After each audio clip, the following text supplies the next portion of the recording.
सोचो एक दिन इंसान का फ्यूचर अर्थ पर ना होकर एक नई दुनिया पर हो जो अर्थ से लाखों किलोमीटर दूर है। एक ऐसा प्लैनेट जो इंसान को जीने की एक नई उम्मीद देने के काबिल है। ये हमारे सोलर सिस्टम का सातवां सबसे बड़ा प्लैनेट है। इस प्लैनेट का नाम है मंगल या मार्स, और इसे हम रेड प्लैनेट या लाल ग्रह के नाम से भी जानते हैं। इंसान हमेशा से ही तारों को देखकर दूसरी दुनिया के सपने देखता आया है। उनमें से एक मार्स प्लैनेट है जो हमें सबसे ज्यादा अट्रैक्ट करता है। ये एक खतरनाक प्लैनेट जरूर है, लेकिन शायद इसी में हमारे फ्यूचर और सर्वाइवल का आंसर छुपा है। और इसी सपने को सच बनाने की सबसे बड़ी कोशिश स्पेसएक्स कर रहा है। इलॉन मस्क की लीडरशिप में स्पेसएक्स सिर्फ रॉकेट ही लॉन्च नहीं कर रहा, बल्कि ऐसी शिप्स और सिस्टम बना रहा है जो इंसानों को सीधा मार्स तक ले जा सके। ये कोई साइंस फिक्शन मूवी का सीन नहीं, बल्कि इलॉन मस्क का असली मिशन है। मिशन मार्स को कॉलोनाइज करना और ह्यूमन को मल्टी प्लैनेटरी स्पीसीज बनाना। आज हम देखेंगे स्पेसएक्स का मार्स मिशन, कैसे हम वहां पहुंच पाएंगे, मार्स पर जिंदगी कैसी होगी, और क्या यह सच में पॉसिबल है।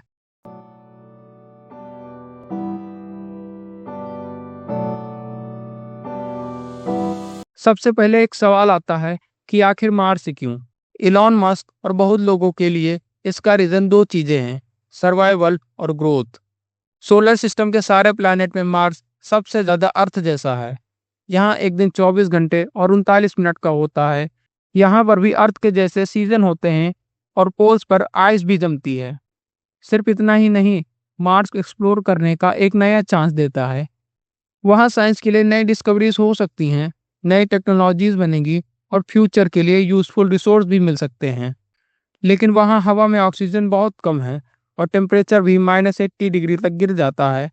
वहाँ पर रेडिएशन भी बहुत ज़्यादा है। लेकिन उसके बाद भी मस्क का मानना है कि अगर अर्थ पर कोई बड़ी प्रॉब्लम आ जाए, जैसे एस्टेरॉयड का गिरना, किसी डेंजरस बीमारी का फैलना या वर्ल्ड वार का हो जाना, अगर इंसान सिर्फ धरती तक ही सीमित रहा तो हम खत्म भी हो सकते हैं। लेकिन अगर मार्स पर एक कॉलोनी बन गई तो इंसानियत के पास एक बैकअप जरूर होगा। इलॉन मस्क का कहना है कि हम इंसान को मल्टी प्लैनेटरी स्पीसीज बनाना चाहते हैं। मतलब सिर्फ विजिट करना नहीं, बल्कि मार्स पर रहना और एक नई सिविलाइजेशन को बनाना, ये उनके विजन है। स्पेस एक्स का मार्स प्लान सिर्फ एक व्हीकल पर डिपेंड करता है और उसका नाम है स्टारशिप। ये सिर्फ रॉकेट नहीं है, बल्कि एक रीयूजेबल स्पेस ट्रांसपोर्ट सिस्टम है। जहां नॉर्मल रॉकेट के पार्ट्स यूज होने के बाद फेंक दिए जाते हैं, वहीं स्टारशिप और उसके सुपर हैवी बूस्टर को बार बार लॉन्च और लैंड कराया जा सकता है, बिल्कुल एयरप्लेन की तरह। इसमें मीथेन फ्यूल यूज होता है जो मार्स की सरफेस पे भी बनाया जा सकता है। इससे स्पेस ट्रैवल सस्ता हो जाएगा, जो मार्स तक लोग और सामान भेजने के लिए बहुत जरूरी है। स्टारशिप बहुत बड़ा रॉकेट है। इसकी लंबाई लगभग 400 फीट है। ये एक फ्लाइट में 100 टन सामान या 100 लोगों को एक साथ लेकर जा सकता है। लेकिन मार्स तक पहुंचने के लिए एक स्पेशल ट्रिक यूज होती है, और इस ट्रिक का नाम है ऑर्बिटल रिफ्यूलिंग। मतलब स्टारशिप ऑर्बिट में जाकर स्टारशिप के टैंकर से फ्यूल लेता है और फिर फ्यूल के साथ ये 6 महीने की मार्स जर्नी पर निकल जाता है। मार्स पर पहुंचने के बाद ये एक बेली फ्लॉप मैन्यूवर करता है, मतलब साइड से घूमकर अपने इंजन और विंग की स्पीड को स्लो करता है। उसके बाद ये सेफ लैंडिंग करता है। वहां इसका कार्गो भी सामान उतारता है, और अगर क्रू ना हो तो उसका मॉड्यूल एक छोटा सा हैबिटेट बन जाता है। असल में मार्स पर कॉलोनी बनाने के लिए ऐसे सैकड़ों और हजारों स्टारशिप फ्लाइट्स की जरूरत होगी। फिर भी इलॉन मस्क कहते हैं कि उनका प्लान है कि हर 26 महीने बाद, जब अर्थ और मार्स पास आते हैं, तब फ्लीट्स और स्टारशिप मार्स के लिए लॉन्च किए जाएंगे। धीरे धीरे हजारों लोग शिफ्ट होंगे और मार्स को एक फुल सिविलाइजेशन बनाएंगे। स्टारशिप भले ही मार्स तक ले जा सकता है, लेकिन वहां रहना बिल्कुल भी आसान नहीं होने वाला। मार्स एक डेड और डेंजरस प्लैनेट है।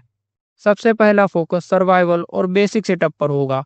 कार्गो स्टारशिप पहले इक्विपमेंट लेकर जाएंगे, जैसे power machine, life support system, rover, communication tool और 3D प्रिंटर, जो मार्स की मिट्टी से घर बना सके। शुरुआत में लोग इनफ्लैटेबल हाउस या स्टारशिप के अंदर ही रहेंगे। बाद में वो सब अंडरग्राउंड या लावा ट्यूब्स में शिफ्ट होना स्टार्ट कर देंगे, जहां रेडिएशन और छोटी मीटेरॉइड से नेचुरल प्रोटेक्शन मिलेगा। एयर रिसाइकल होगी, पानी केयरफुली यूज होगा और खाने को एलईडी लाइट्स के नीचे हाइड्रोपोनिक फार्म में ग्रो किया जाएगा। फ्रेश वेजिटेबल अंदर ही ग्रो होगी, जबकि बाहर बंजर रेगिस्तान होगा। मार्स पर प्रॉब्लम बहुत हैं। थिन एटमॉस्फेयर, ज़्यादा ठंड, डस्ट स्टॉर्म और रेडिएशन। इसलिए स्पेशल सूट, एडवांस मशीन और स्ट्रांग मटेरियल ज़रूरी होंगे। जो लोग पहले मार्स पर जाएंगे वो पायनियर कहलाएंगे।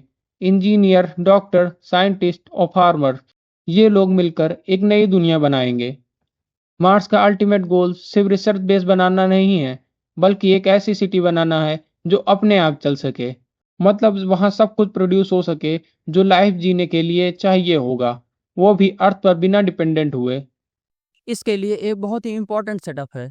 इसका नाम है इसरू, मतलब इन सीटू रिसोर्स यूटिलाइजेशन। यानी मार्स के रिसोर्स का यूज करना, जैसे वहां के आइस से पानी और एटमॉस्फेयर से कार्बन डाइऑक्साइड निकालना। इन्हें प्रोसेस करके मीथेन और ऑक्सीजन बनाया जाएगा। मतलब स्टारशिप मार्स पर ही रिफ्यूलिंग कर सकता है। जैसे लोगों की पॉपुलेशन बढ़ेगी, वहाँ इंफ्रास्ट्रक्चर भी ग्रो करेगा।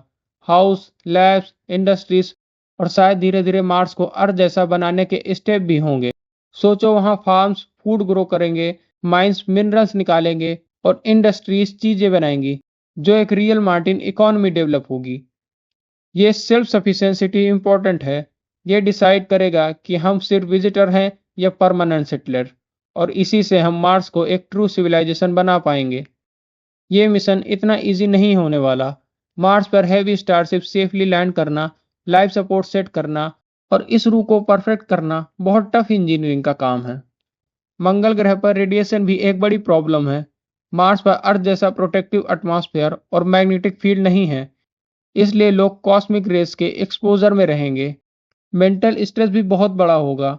आइसोलेशन, छोटे स्पेस में रहना और घर से दूर रहना। इसलिए क्रू सिलेक्शन और मेंटल हेल्थ सपोर्ट बहुत जरूरी है।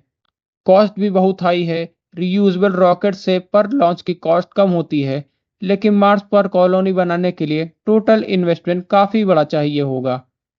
क्रिटिक्स कहते हैं कि जब अर्थ पर प्रॉब्लम ज्यादा है, तो क्या उसके रिसोर्स को मार्स में यूज करना सही है? इलॉन मस्क खुद कहते हैं कि यह जर्नी टफ, डेंजरस और एक्सपेंसिव होगी। पहले सेटलर शायद ही धरती पर वापस आ पाए, लेकिन उनके लिए इंसानियत का फ्यूचर सिक्योर करना यह ज़्यादा इम्पोर्टेंट है। स्पेस एक्स का मार्स मिशन इंसानियत का सबसे बड़ा एम्बिशियस प्लान है। ये हमारी एक्सप्लोर करने और सरवाइव करने की स्पिरिट को दिखाता है। स्टारशिप और एक सेल्फ सस्टेनेबल मार्टिन सिटी का प्लान काफ़ी चैलेंजिंग है। अगर ये सक्सेसफुल हुआ, तो हम सिर्फ अर्थ पर ही लिमिटेड नहीं रहेंगे और इंसानियत एक मल्टी प्लैनेट स्पीसीज बन जाएगी। मार्स को अपना घर बनाने का ड्रीम अब पहले से ज़्यादा आसान हो गया है। अगर वीडियो पसंद आई हो तो वीडियो को लाइक और चैनल को सब्सक्राइब जरूर कर देना। तो मिलते हैं फिर अगली वीडियो में।